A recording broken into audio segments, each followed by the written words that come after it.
First thing is our breathing, which happens spontaneously. So one has to learn to observe the breath in such a way that even when you are observing it, it starts happening spontaneously. In the beginning, it might be difficult. You will suddenly breathe very heavy, or breathe softly, or will get little confused about the breathing. But when we just observe our breathing as though it is happening apart from me, that there is a body and breathing is happening in the body, and I am just the observer of that, then if I can remain as an observer, remain as a pure witness, that's called anupashyati.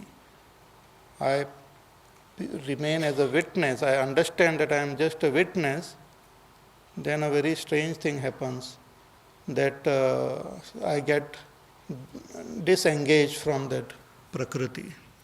I become separated from the Prakriti and I come to comprehend my own nature. I come to know that I am gunebhyascha param. I am beyond the gunas.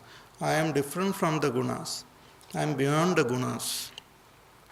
And when I come to comprehend this, when I focus my attention on that I, the witness, and comprehend that I am beyond the gunas, I become one with God. I identify with the nature of God. That I, which is looking at the Prakriti as a witness, that I is called God within us. When Bhagavan says in the 10th chapter that Aham Atma Gudha Kesha Sarva Bhuta Shayastitaha Aham Adishcha Madhyancha Bhutanam Anta Evacha. He says that I am the Atma in every being. I am their self.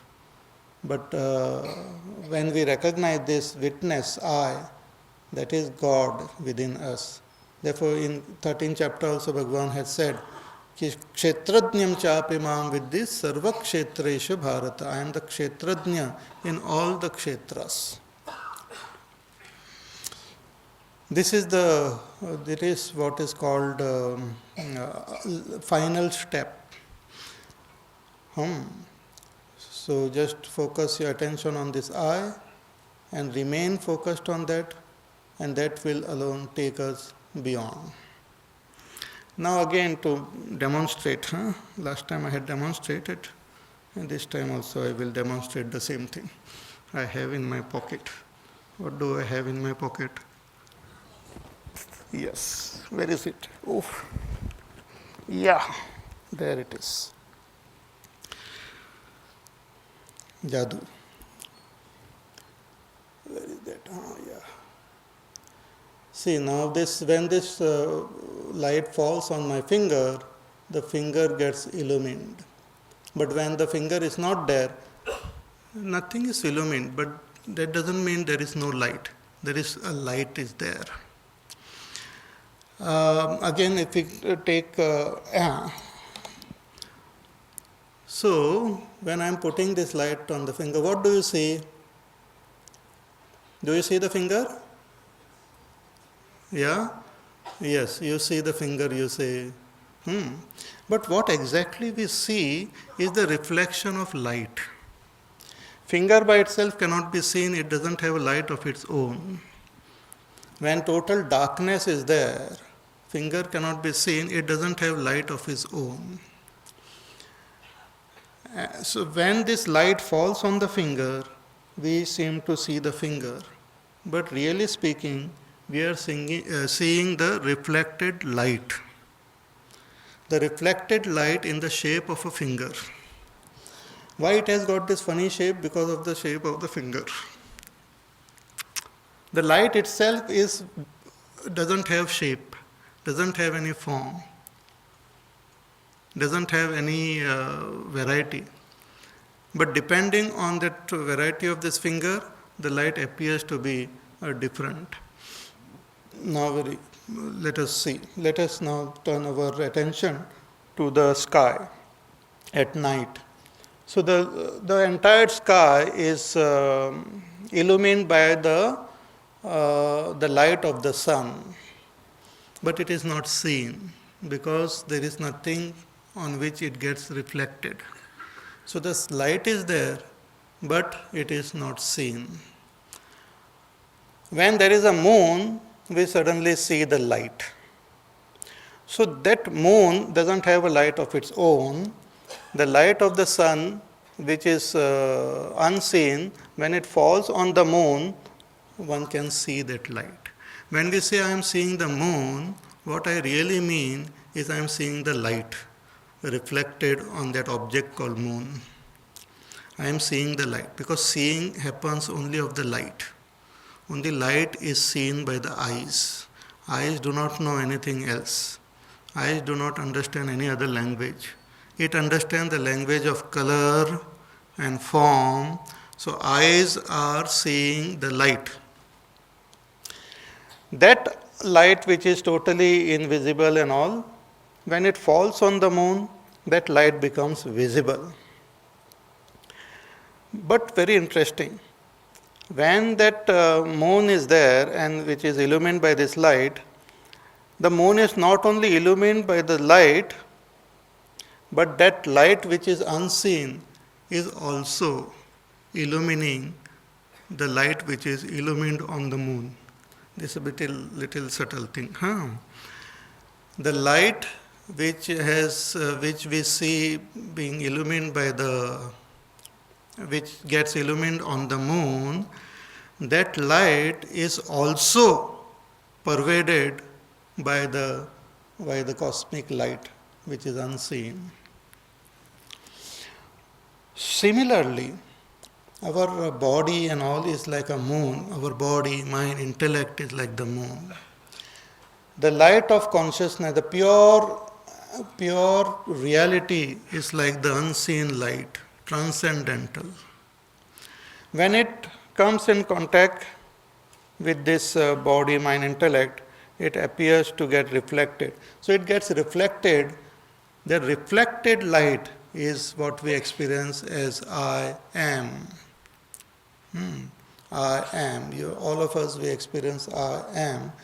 Is that light reflected on this body of that pure consciousness which is my own self. So when I focus my attention on this I am and forget and shift my attention from everything else, what happens?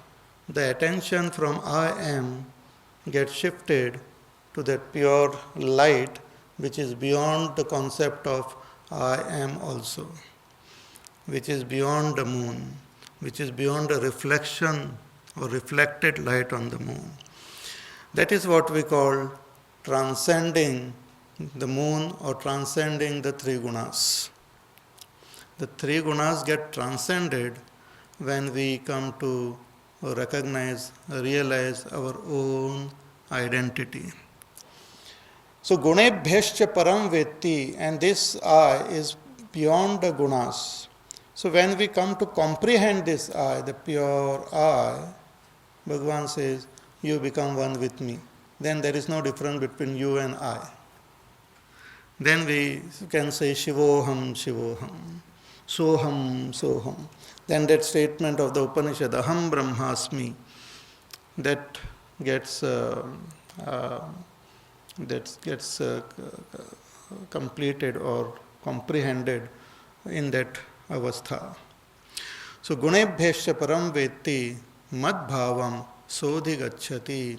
So the whole text, all this 14th chapter was to understand, make us understand that all the activities are happening according to the mechanism of this prakriti only, because of these three gunas only.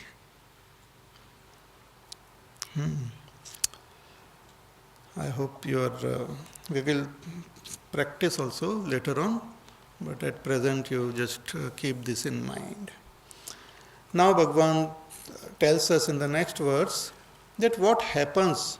Many people have this great question that why to gain moksha or why to transcend these gunas, why to have that state of enlightenment. Am I not happy just like that? So Bhagavan answers that question in the next verse. Gunan etan atityatrin dehi deha samudbhavan janma mrityu jara dukkhehi vimukto mritamashnute gunan etan atityatrin dehi deha samudbhavan.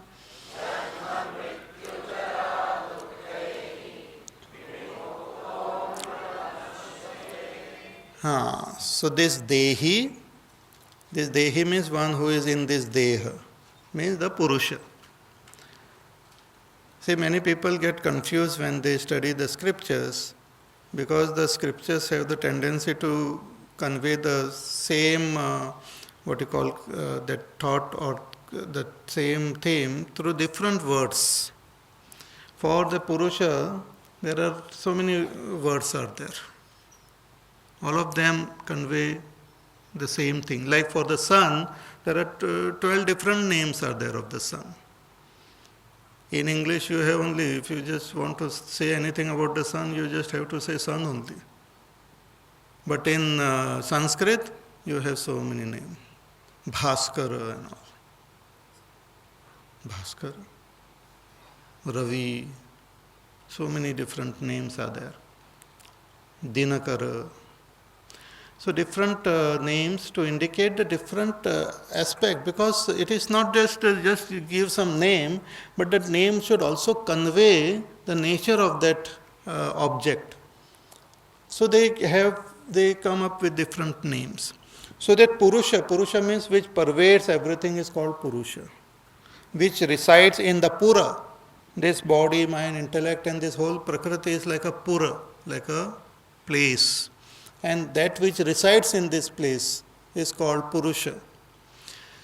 But this body also is called Deha, because it is burnt afterwards. When a person dies, this body gets burnt. So it is also called Deha. And that which resides in the body is called Dehi. Again, that Purusha only. So here Bhagavan says that this Dehi, the Purusha, the I am, the pure I am, that pure I am, when it transcends, when I transcend the three gunas, these three gunas are the one which has formed my body. Deha samudbhavan, the body is formed by the three gunas. The combination, permutation of the three gunas themselves make the type of the body which we have. So these three gunas, sattva gun, rajogun, tamogun, when they are transcended. Tamogun is transcended when we come into rajogun. Rajogun gets transcended when we come into sattva gun. And sattva gun gets transcended when it becomes more and more pure, and we shift our attention from the guna to the witness of the guna. It's like the pole vault jumping. If it is something very small height which you have to jump, you can just jump. But if you have to jump a tall structure, then you have to take a long pole. So we take the pole and we raise ourselves to a certain height. And when we reach that height, we leave the pole and we jump across. If that right height is not reached, then that fellow jumps back into the square one, back into samsara. Every day I meditate, but after waking up, I don't know what happens. Again I am back to square one, because that pole did not go more straight. Maybe it went this much only. This much will not help. No doubt it will give a great high. From there, if you look, everyone looks very small. But the speed with which you go up, sometimes with the same speed you come down also. Again you practice, again you come, again you do, again come. That is called regular practice of meditation. One may go on and on for lifetime. That will not help. One should, it will help in the sense, slowly we will be able to make the mind more and more sattvic.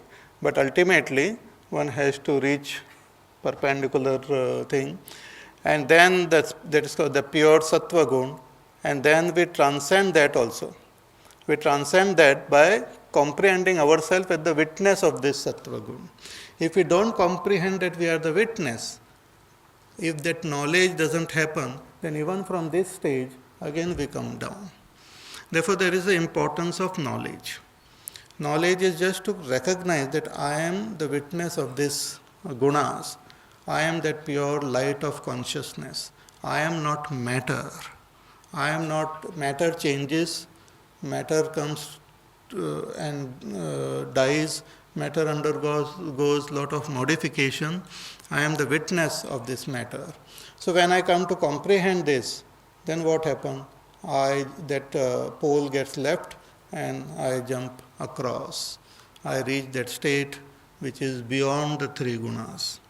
So gunan etan atityatrin, when a dehi, the Purusha, crosses over these three gunas which have created this body, so when he crosses, when that I crosses over this body, then what happens?